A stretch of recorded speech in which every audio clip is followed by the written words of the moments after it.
Hey guys, welcome to another exciting video from BrainWatched. In this video today, we'll be discussing 7 struggles INTJs on a daily basis. But first, subscribe to our channel and hit the bell icon to never miss a video from us. Now come, let's take a look. In professions, INTJs have had a mixed bag of experiences. All of the data we have shows that they outperform most of other personality types, and particularly the other introverted kinds, in terms of pay. And they also perform well in the group of very high earners earning more than $150,000 each year. If salary is used as a proxy for success, INTJs appear to be doing well for themselves.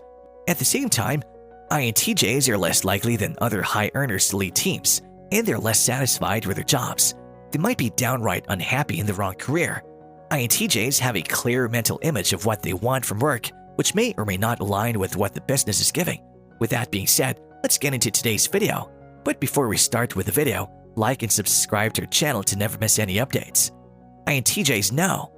INTJs as intuitives usually have gut feelings about how a choice should be made. We can justify our judgments to managers many times, and others, we just know the answer and are unable to articulate it.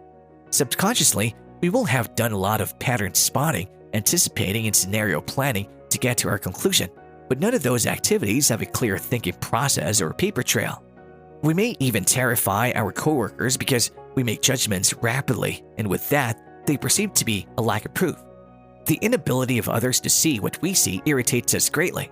And since we have the courage of our convictions, we seldom back down from a decision that we know is right. It might come off as arrogant to some people. Don't settle. INTJs in our experience seldom function within the parameters of their job description. If their own work is boring or easy, they'll hunt for more creative opportunities elsewhere. Honestly, if your work appears to be more intriguing than mine, they'll most likely try to swoop in and discover methods to undertake your project instead. It's easy to derail them sometimes. They have primary plans, backup plans for backup plans, and backup plans for backup plans. The key is that we know exactly what goals we need to achieve and have devised several paths to get there. When the goalposts are moved, it throws all of our plans out of whack. Sometimes shifting priorities are unavoidable, and we'll adjust and deal with it calmly.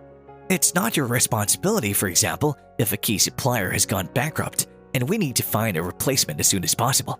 But if we work in an environment where goalposts are constantly shifted because someone hasn't figured out their own priority areas, don't expect us to hang in there. Imposter syndrome, lurking underneath the confident exterior and emotions of inadequacy and self-doubt. In typical workplaces, employees are trained from the ground up on a need-to-know basis, which means they're taught just the intricacies of their job position.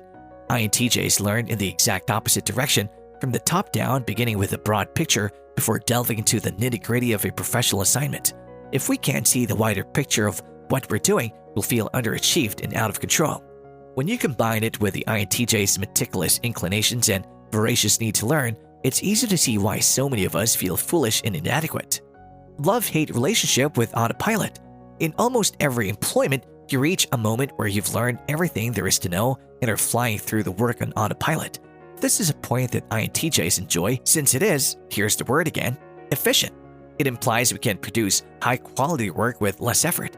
Most of us silently like taking shortcuts on mundane chores because there's something satisfying about resting on old laurels while others are chasing their tails to complete a task. At the same time, running on autopilot for an extended period of time is suffocating for us. It's the INTJ paradox. We like the efficiency of knowing what we're doing, yet feel restricted when we do it for too long. They can't tolerate incompetence. It's common to hear that INTJs despise authority. Although this isn't entirely accurate, most of us have no trouble obeying our superiors' directions, as long as that person understands what they're talking about. It's not authority that irritates us, it's people who are inept in their roles. Being in a position of power doesn't automatically earn someone the respect of an INTJ. Respect must be gained, which is done through proving competency in one's employment function. When someone isn't up to the task, INTJs feel irritated. And because we care more about competency than politeness, we won't hold back when pointing out poor performance. As a result, we may develop a reputation for being difficult to handle. This was all about it. Thank you for watching the video. If you enjoyed it, please like, share, and subscribe to the channel BrainWatched for more such exciting content. See you in the next video.